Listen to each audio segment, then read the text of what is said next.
sin saber ni siquiera dónde vivía, cómo era mi esposa y mis hijos. Quien oye a Dios y le cree a Dios, me dijo un día: Dios me habló de ti. A ti no te conozco, pero a Dios creo conocerlo algo, y me dijo que sí, que te apoyara.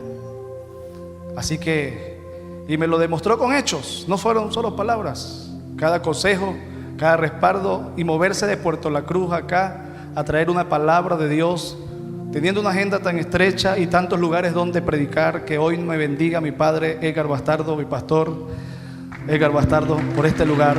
Reverendo del Concilio Asambleas de Dios de Venezuela, conferencista internacional, esposo de mi pastora Irma de Bastardo, padre de 5 hijos, abuelo, marido de una sola mujer, como dice la palabra, pero por sobre todo un pastor y un amigo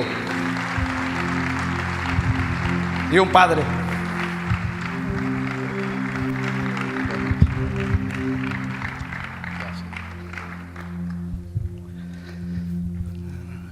Los términos se van, las etimologías se pierden dentro de la emoción, pero agradecemos al Espíritu Santo que está aquí con nosotros. Y son muchas las razones de agradecimiento. Primero por ustedes que nos están apoyando. Gracias, hija, en este evento tan bonito. Agradecemos mucho al Señor. Y quiero agradecerle al Señor tener a mi presidente nacional, a su amada esposa con nosotros. Es una honra que ellos estén con nosotros. Sí, sí. Hágalo porque hay que honrar al que merece honra, dice la Biblia. A ese equipo de pastores que hicieron el esfuerzo para estar aquí, al pastor secretario de la Gobernación, de quien tengo buenas referencias, gracias, y a nuestro ciudadano gobernador. Si la Biblia nos manda a orar por los que están en eminencia,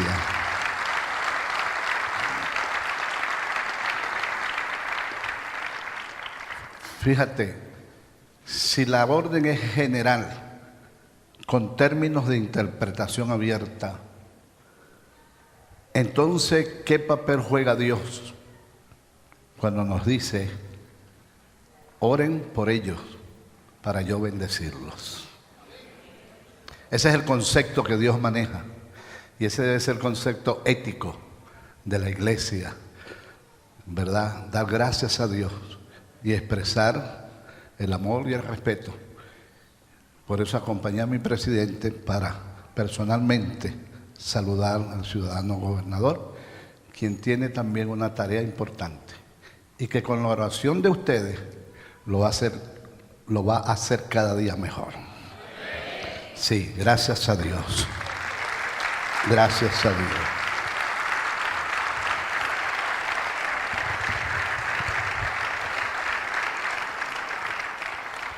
Lamento que mi esposa pues no pueda estar aquí. Estamos haciendo los arreglos para un viaje largo. Mi única hija hembra, que vale por los 4 varones, está en su segundo embarazo, pastorea en la ciudad del Tigre, a 2 horas de Puerto La Cruz. Y yo sé que mi esposa pues aprovechó para disfrutarla el mayor tiempo posible, porque nuestro viaje va a ser un poquito largo. Muy bien, nuestro lema principal: pasión por las multitudes. Luego, Miguel, que me quiere tanto, me dio el trabajo y me pidió un subtítulo: Teología de una pasión.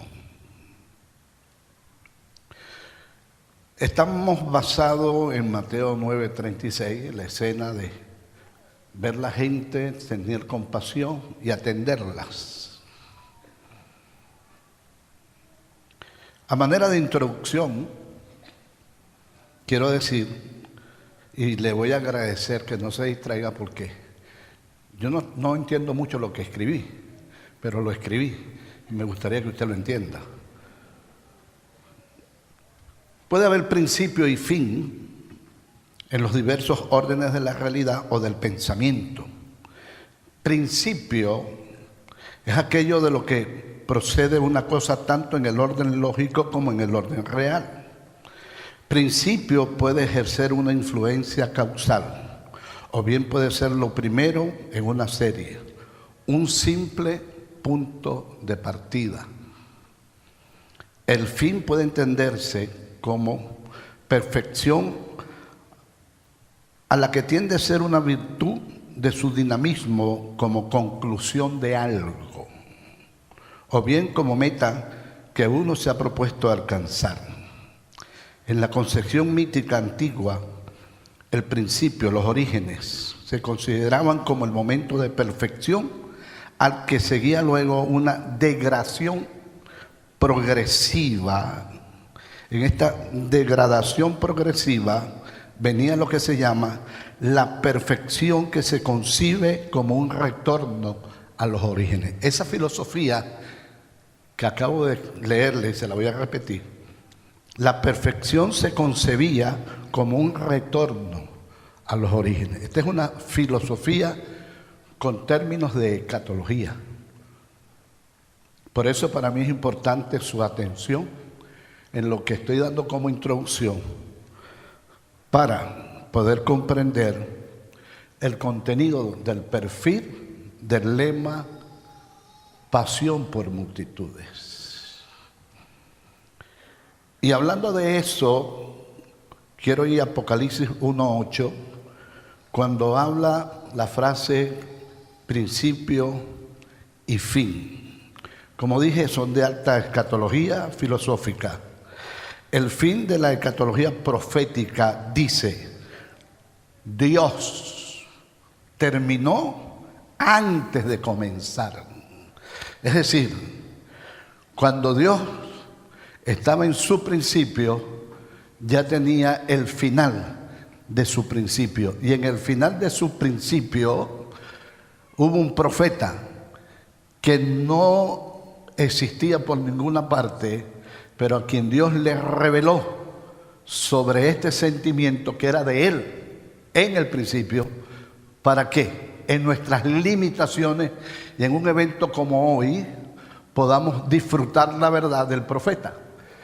Yo sé los pensamientos que tengo para ustedes y tengo un final de paz. Eso merece bendecir a Dios con un aplauso.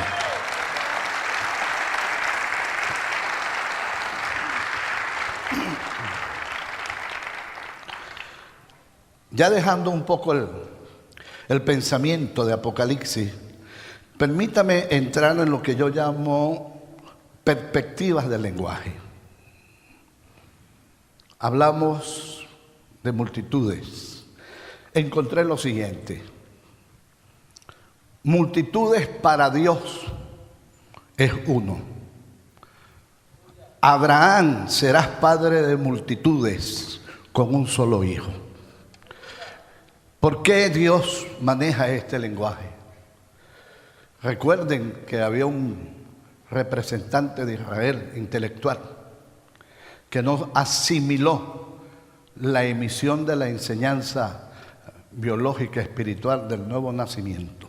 Y Jesús no se dio a la tarea de explicarle ni la gramática ni la concepción de los mismos.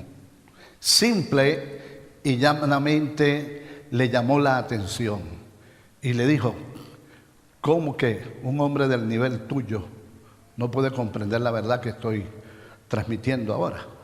Y ahí lo dejó. Por consiguiente, una metáfora que aplica lo que yo acabo de decir sobre Abraham, que ha sido de mal uso. Esta metáfora es una verdad, pero lamentablemente su concepción santo en la interpretación correcta, gramática teológica o gramática académica, ha sido mal aplicada. Y gracias a Dios que el pastorado de hoy se ha dado a la tarea de superar muchos atrasos que no nos permitían avanzar dentro del conocimiento. Porque de acuerdo a Dios, donde no hay conocimiento, se carece, se pierde. Por eso alabamos a Dios por el conocimiento que hoy ha venido sobre la iglesia, porque ese conocimiento nos ha permitido crecer y hacer eventos culturales, espirituales como este, donde Cristo bendice la ciudad a través del mover de su iglesia.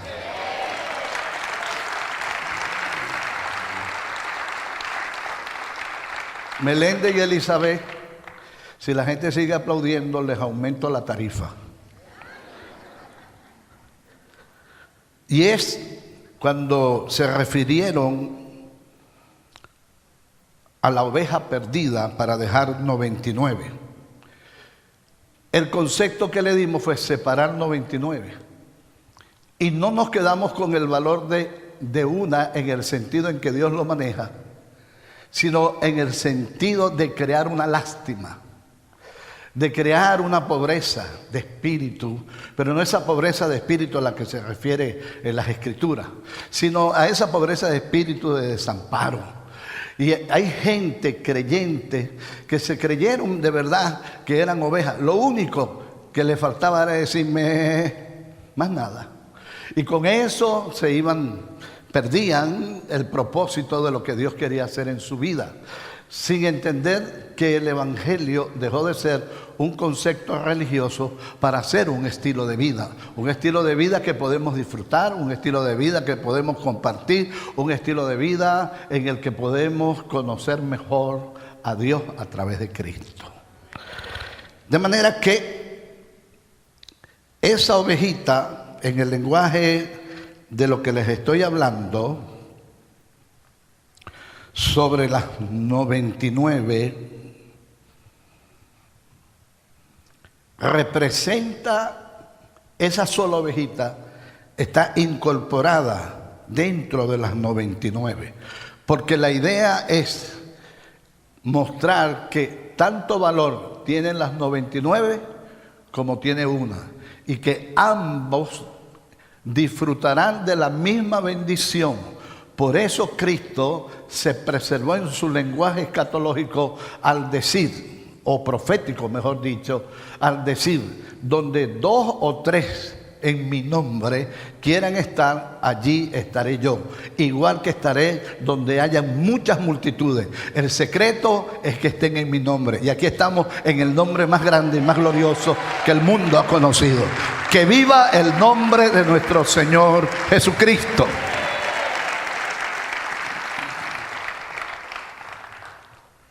¿Cuánto fue que me dijiste que tenía, pastor? 10 minutos. Pero como yo soy el padre de la casa, eso es para que ustedes no me vean tan lejos. Una vez dicho esto, perspectiva del lenguaje, permítame presentar la idea de Cristo en la cruz. Cuando Jesús habló esta parábola a la que he hecho referencia, en el corazón de Jesús había disposición de morir con el mismo deseo que representan las 99 por la una, porque para Jesús la multitud está en la existencia de un ser humano. De hecho, es triste y es doloroso cuando en el seno de nuestras congregaciones aparecen madres que involuntariamente han tenido un incidente al grado de perder el embrión que tenían y se mortifican y lloran, y eso lo entendemos, eso lo comprendemos. Eso me llevó a pensar en un tema de genética biológica en los conceptos de Dios, siempre pensando en los conceptos de Dios y buscando la mejor manera de entender lo que Dios siente y lo que Dios piensa. Es posible que mis limitaciones o lo que sería igual mis ignorancias estén equivocadas, pero llegué a esta conclusión. A veces Dios, para tener a alguien en el cielo, lo que necesita es que exista. Y la existencia de los que ya hay y de los que han habido están determinadas por el propósito de Dios. Y a veces Dios no necesita una existencia en el mundo de los hombres, sino que vaya directamente a donde Él está, a donde Él habita. Por consiguiente, si aquí hay una madre desconsolada porque tuvo una tragedia de ese tipo, déjeme decirle que usted será bendecida en la eternidad cuando sepa que usted pudo traer al mundo, a la existencia, alguien que pudo llegar al cielo para agradar a Dios. Ese término de Pablo, no vivo yo, mas vive Cristo en mí, no es lo simple que a veces pensamos. No, eso va mucho más allá. Pero lo que quiero reseñar es que para Dios no hay ser que no tenga valor, que no tenga pasión por Él, que no tenga deseo de verlo bajo su bendición. Por eso, si aquí hay algún amigo, alguna amiga que es ajeno a los programas de Dios y que quizás le agrade la iglesia, pero nos ve dentro de la óptica religiosa, nos ve dentro del perfil religioso, permítame decirle con todo el respeto del mundo, mientras tenga esa óptica no podrá dar el paso más grande de la vida. De hecho, el que este lugar esté asistido indica que si no todos, la gran mayoría ha descubierto lo hermoso y glorioso que es compartir la vida con Jesucristo. Ancianos, jóvenes y adultos, ese aplauso debe sonar con más fuerza porque estamos aprobando una realidad. No nos estamos emocionando, no, estamos entendiendo una verdad.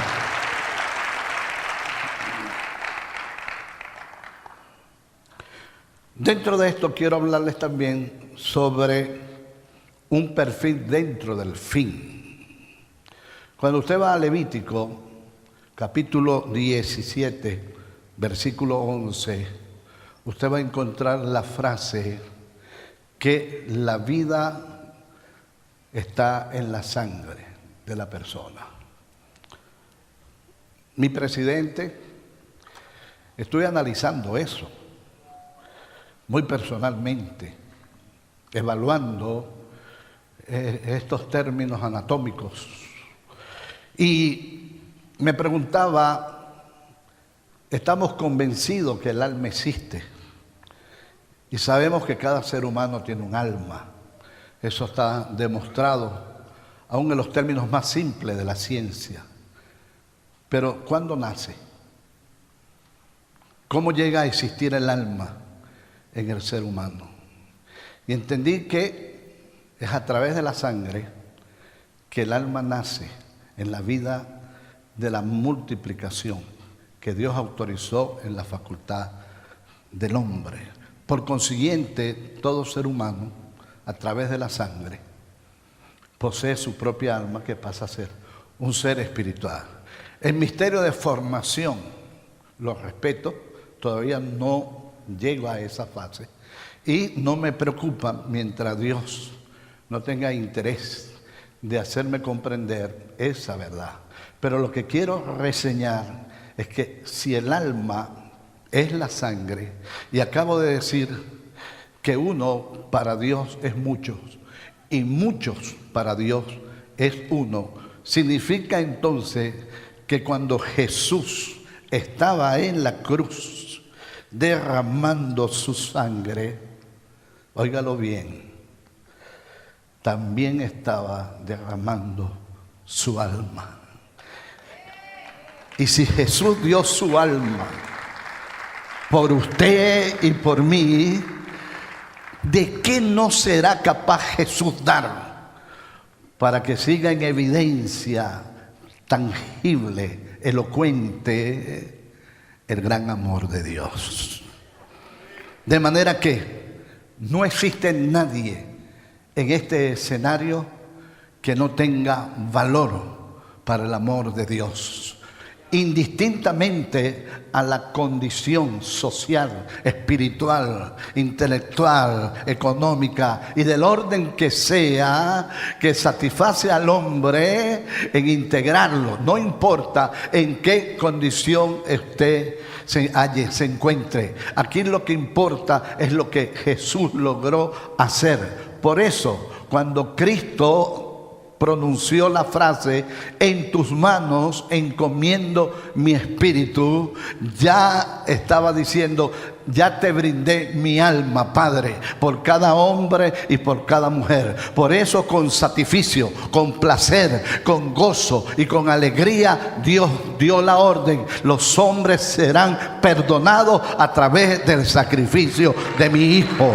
El valor de una multitud no está en la cantidad, sino en la fidelidad con la que llevemos la verdad del Evangelio, con la que presentemos el reino de Cristo el Señor. Por eso, para nosotros no hay una devoción más grande en cualquier evento que no sea Cristo vive, Cristo es el Señor, Cristo merece la honra, Cristo merece los honores.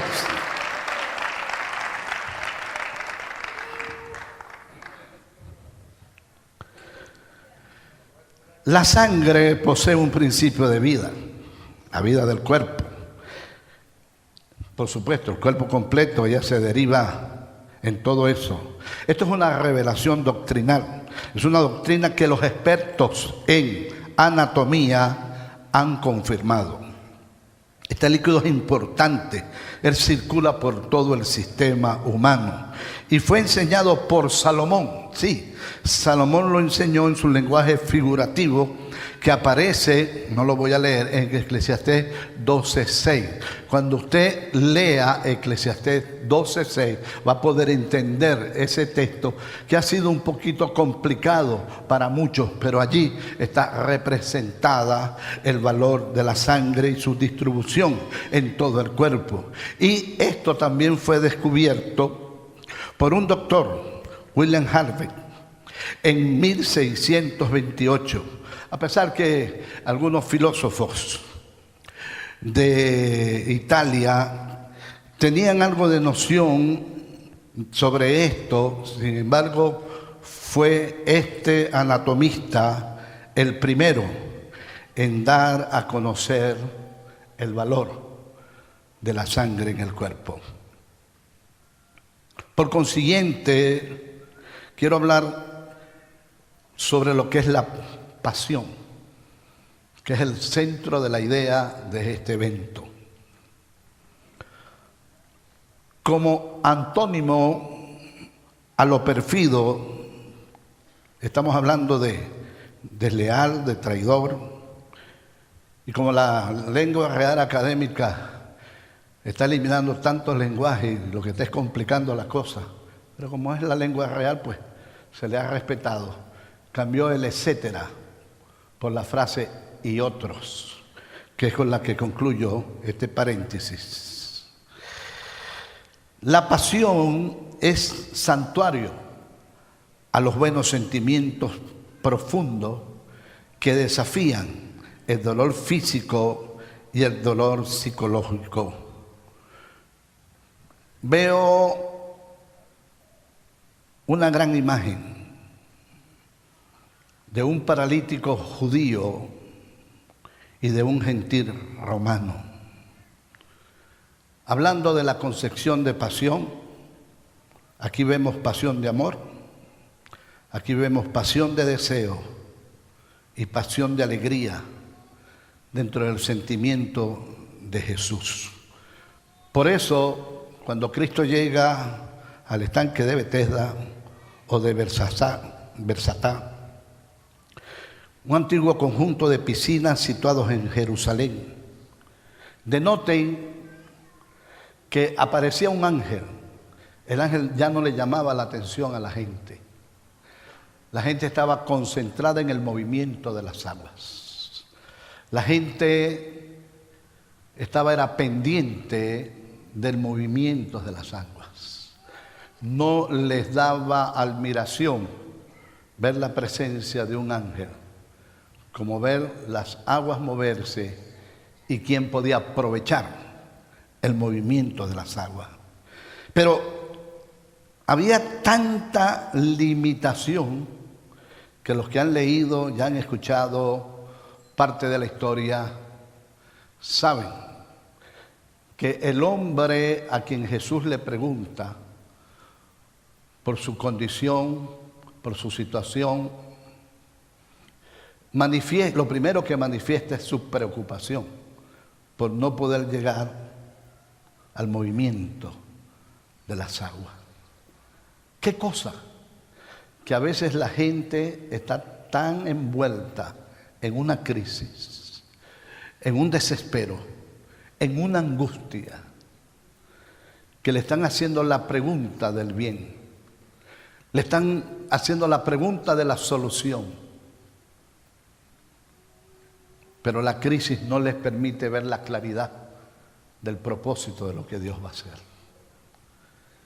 Y Cristo está interesado en sanar al hombre. Y Él no se está dando cuenta del interés que Cristo está manifestando. Él no se está dando cuenta de lo que Cristo está buscando para ayudarlo. Ahora, para reforzar mi pensamiento, Él dejó una fiesta. Y los que estaban en la fiesta tenían tanto valor que este desconocido, que no le importaba a nadie, porque no había quien se ocupase para asistirlo a llegar a las aguas.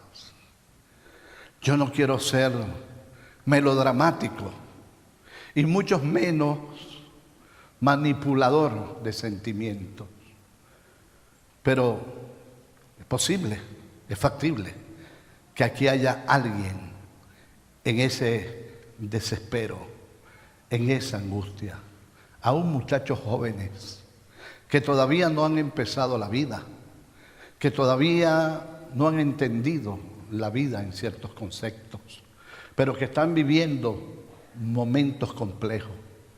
Y Cristo dejó a aquellos para ocuparse de alguien que pensaba, por 38 años, tengo un problema y no he encontrado a nadie que tenga interés de mí, que tenga valor de mí.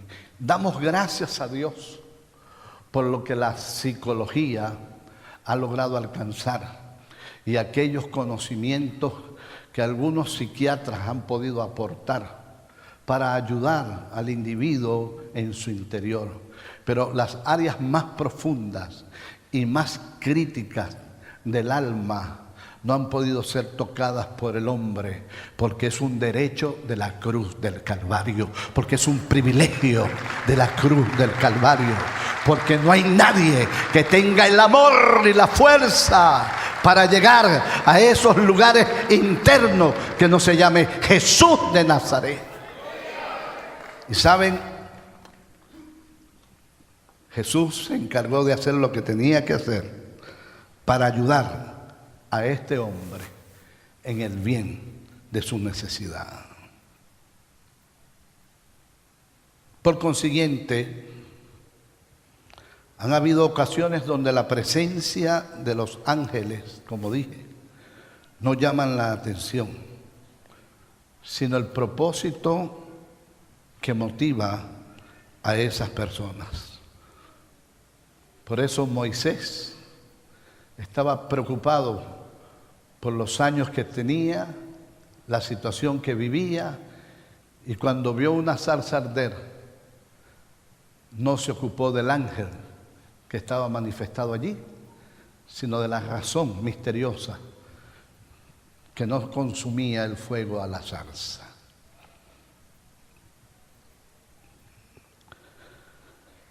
Yo quisiera tocar el punto que está dentro del lineamiento, naturaleza del Espíritu Santo en la Trinidad. Y he llamado claridad en el lenguaje, porque entiendo lo amplio de lo que voy a decir y que voy a omitir. Primero, porque no alinea bien con lo que quiero, pero sí hay algunas ideas del mismo. Puntualizaré lo que quiero decir.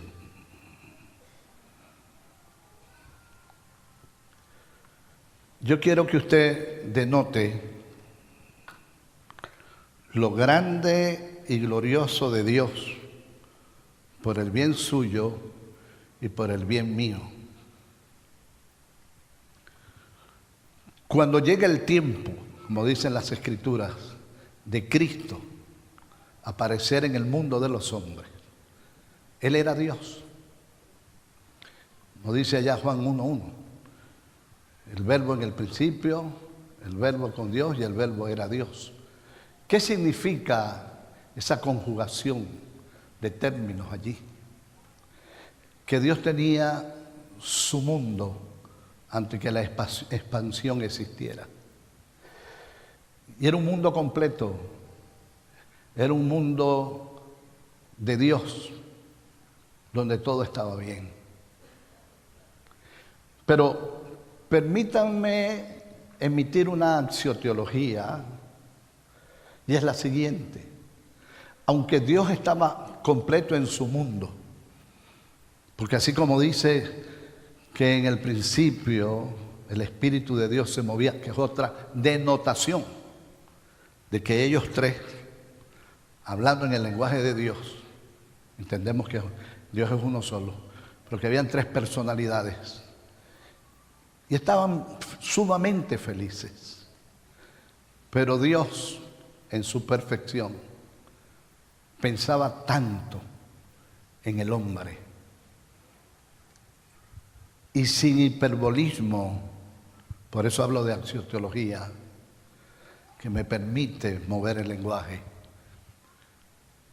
sin exageraciones, Dios, en lo que Pedro recibió como revelación de presciencia, pensando en el hombre, mirando al hombre, vio un momento tan agradable, vio un momento tan emocionante, llamado Congreso por las multitudes. Y sintió tanto satisficio al verlo, que se siguió motivando para darle existencia al hombre. Y como hay un orden de trabajo,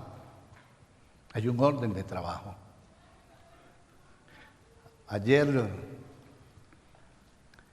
cuando llegó nuestro presidente, llamé a Miguel y le dije: mientras él esté aquí, yo no tengo autoridad aquí. Yo sé que soy el padre de la casa, pero llegó el jefe. Y me sentí contento por eso. Y me sentí alegre por eso. Porque les estoy enseñando a ellos, que están jóvenes, que hay un orden de autoridad, tanto en las Escrituras como en la vida lógica de nuestro crecimiento en Dios. Cuando el pastor Mora me veía en las convenciones, me decía: qué grande eres. Y yo le decía: pastor, lo que yo tenga va para atrás del bolsillo cuando usted está presente. Yo simplemente quería seguir siendo el muchacho que caminó con él por un año completo de intimidad, de acercamiento, de compañerismo. Y siempre vi su autoridad y su amor. Por eso no debemos perder la óptica de lo que somos, de lo que tenemos y del lugar que debemos ocupar ante aquellos que merecen nuestra honra. Pero no es el tema. No es el tema y no es un relleno tampoco. Eso es lo que lo recordé y quise compartirlo con ustedes. De manera que entonces, en el orden de la idea que les estoy presentando, llegó el momento de que Cristo viniera al mundo de los hombres. Pero de acuerdo a las impresiones claras, Cristo era Dios Y qué glorioso el Espíritu Santo. Y no sé si usted me permite pedirle, levante su mano en alto y sin términos de entusiasmo, pero de realidad, de verdad, de objetividad, usted pueda decir conmigo, qué glorioso es el Espíritu Santo. ¿Por qué, Pastor Edgar? Baje su mano y ya le voy a explicar por qué, porque yo me gano mi café. Que todavía no lo he visto, Julio. Que tu suegro te perdone. Bueno, escuche esto. El Espíritu Santo toma a Dios.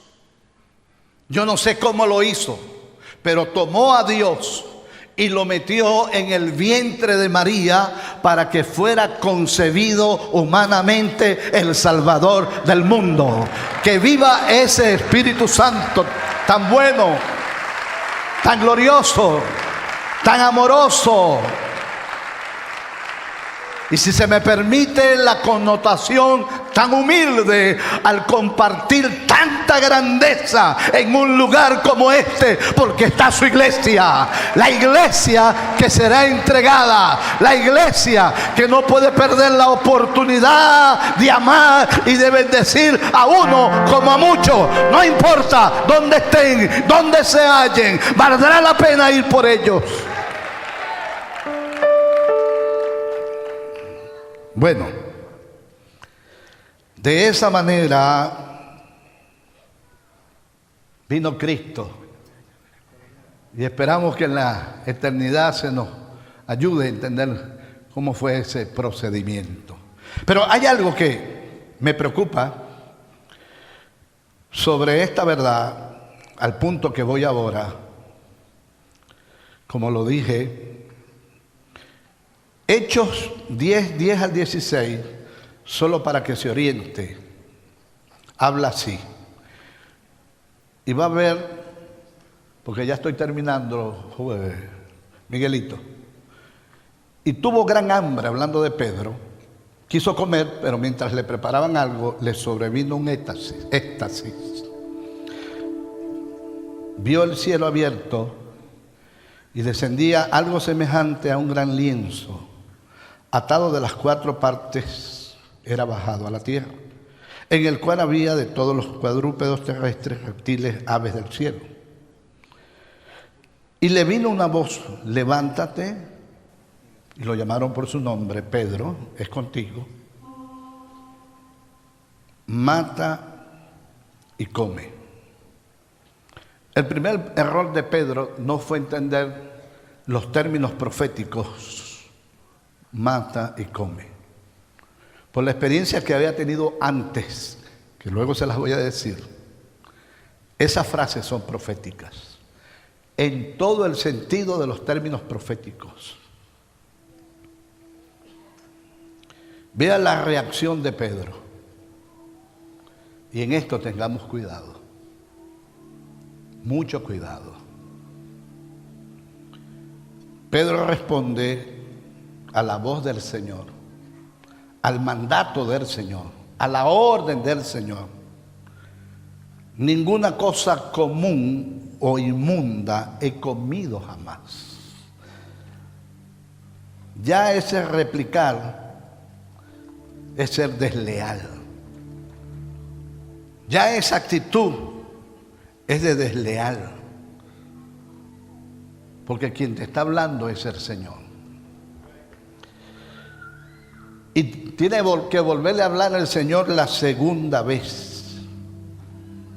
Y le dice: te voy a decir algo. Y aquí habla del Padre. Lo que Dios limpió, no te atrevas a llamarlo tú común. Lo triste de esto, que se hizo 3 veces. El lienzo fue recogido en el cielo. Ahora, ¿habrá inmundicia en el cielo? Me pregunto. ¿Habrá algo que santificar en el cielo? ¿O ya todo está en el orden de su impolutación? Lo que me preocupa es esto. Un apóstol lleno del Espíritu, con una de las predicciones más gloriosas sobre sus hombros: a ti daré las llaves del reino. Esa profecía hizo profética Mati Come, que no lo entendió. Se ganó en su primer sermón, sin tener la capacidad intelectual, y de repente se comían los lenguajes, las palabras, qué sé yo. Y con todo y eso, fue respetado por Dios, por el Espíritu Santo, para ganarse la multitud que se ganó.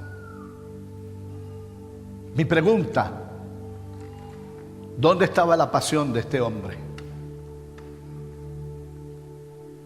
¿Dónde estaba su sentimiento por la gente que ante una visión se revela? Porque su cultura, porque su idiosincrasia no se lo permitía. Entonces, la pasión no es la emoción, no es el entusiasmo, no, es el conocimiento del saber de lo que ya Cristo hizo, como se los detallé, y que yo tengo que seguir, porque es un orden al que estoy aunado, ligado, fundido, amalgamado,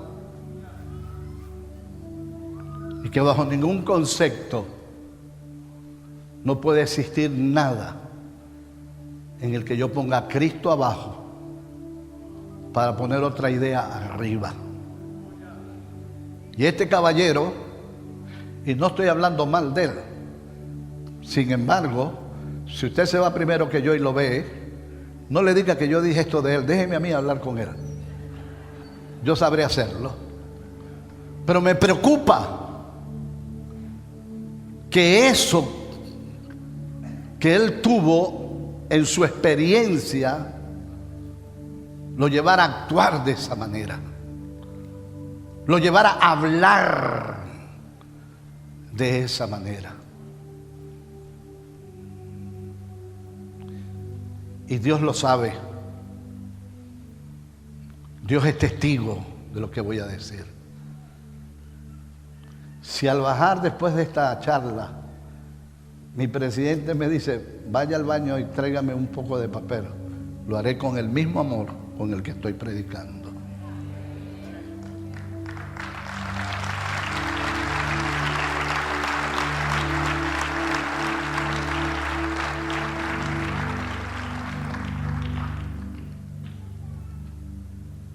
Pedro no solo estaba desobedeciendo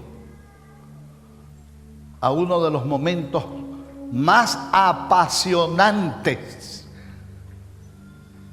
de la historia post a la muerte de Jesús. Pedro no solo se estaba revelando a ese sentimiento, sino que estaba cerrando la profecía. Tú tendrás las llaves del reino. ¿Sabe qué hubiera pasado? Se complican las cosas del propósito de Dios por el mal pensamiento deformado de un apóstol. Y no estoy hablando mal de los apóstoles, cuidado. Cuidado con eso. Estoy hablando de un hombre ya constituido y declarado por Cristo, escogido por Cristo, que no se equivoca.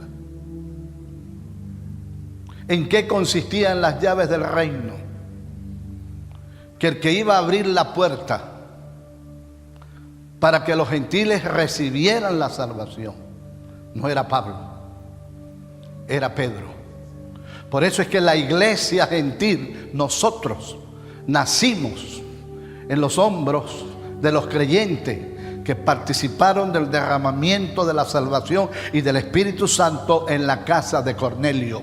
Por eso fue que el Espíritu Santo le dijo a Pedro: te buscan unos hombres y vas con ellos. Y me imagino, dentro de esta axiotología, y deja el fastidio y aprende a respetar a Cristo, que te está hablando y te está mandando a cumplir la profecía de las llaves del reino.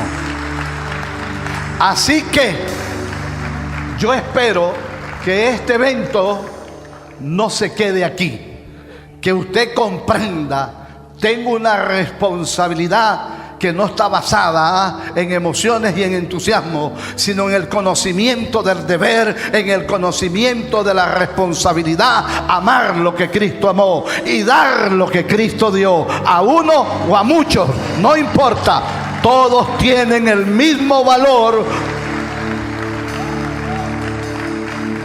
por lo que esa pasión debe estar allí. No puedo seguir. Ya Melende me dijo: si sigue hablando no le damos almuerzo. Póngase de pie rapidito, porque no Melende, está bien, mijo.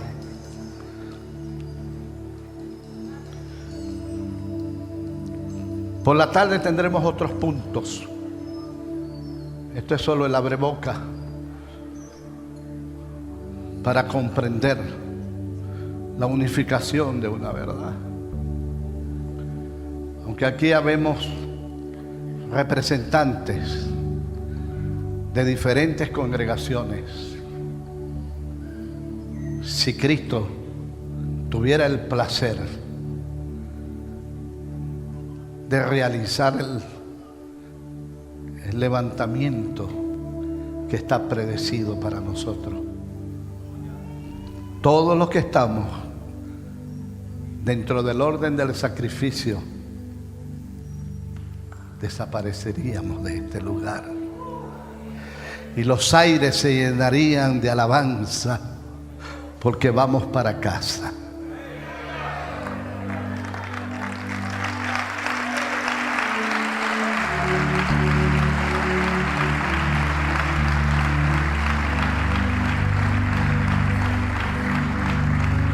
Padre, gracias.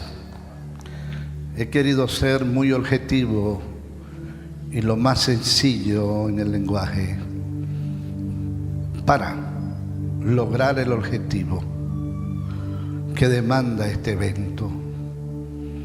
Gracias por cada asistente, por cada persona presente. Y lo que no pude alcanzar en mis limitaciones, Padre, primero, perdóname por ello. Y segundo, capacita para que ellos evolucionen y trasciendan en los ideales básicos, sólidos de esta gran verdad. Santifícate en cada uno de ellos. Y aquellos que no habían comprendido el propósito que representamos, puedan hacerlo y cumplir con la mayor felicidad y agradecimiento que tú mereces. A ti, Padre, damos la gloria, damos la honra, en el nombre de Jesús. Amén y amén. Hacia adelante en el Señor.